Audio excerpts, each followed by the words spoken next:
Gue mau ceritain pengalaman seorang cewek namanya Tika. Tika, oke. Umurnya tuh 22 tahun dan dia tuh tinggalnya di Bandung.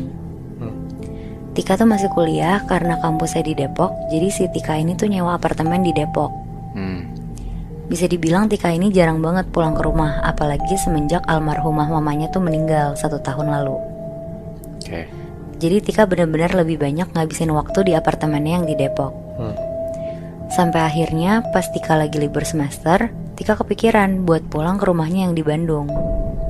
Walaupun sebenarnya rumah di Bandungnya ini tuh kosong, cuma ada orang yang jaga doang. Karena dari kecil Tika emang tinggalnya sama mamanya aja berdua. Oh, dia anak tunggal. Iya, dia anak tunggal Moy. Terus.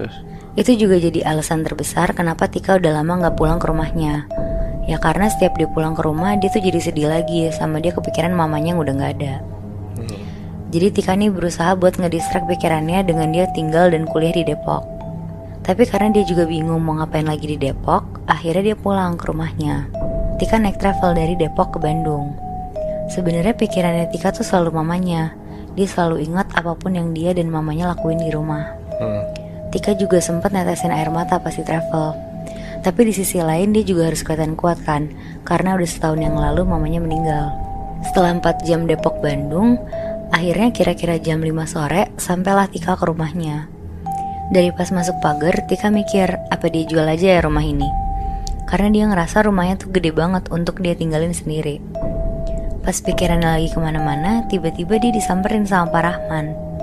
Pak Rahman itu tuh yang biasa jaga rumah Tika selama Tika di Depok. Pak Rahman nanya, "Neng di Bandung sampai kapan? Mau ditemenin nginep gak? Berani gak sendiri?" Tika jawab, "Belum tahu sampai kapannya Pak. Gak usah ditemenin gak apa-apa. Ini kan juga rumah saya, kenapa harus takut?" Habis itu Pak Rahman bilang, "Ya udah Neng, saya pulang ya." Akhirnya Pak Rahman pulang. Tika lanjut beres-beres masukin baju-baju yang di koper ke lemarinya.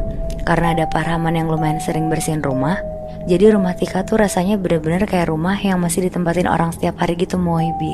Keberdebu lah ya. Iya, Tika juga gak ngerasa asing sama rumahnya. Pokoknya ngerasanya nyaman banget. Sampai akhirnya udah sekitar jam 9 malam, Tika posisinya lagi nonton TV di ruang keluarga. Pas lagi nonton, tiba-tiba dia nangis kejar banget. Ternyata karena dia keinget almarhumah mamanya yang selalu nonton TV malam-malam sama dia. Pokoknya apapun yang Tika lakuin di rumah itu tuh dia ngerasa bawaannya tuh selalu sedih. Akhirnya sekitar jam 11 malam dia mutusin untuk masuk kamar dan siap-siap tidur. Pas mau tidur, Tika berdoa dan bilang kalau dia tuh mau banget disamperin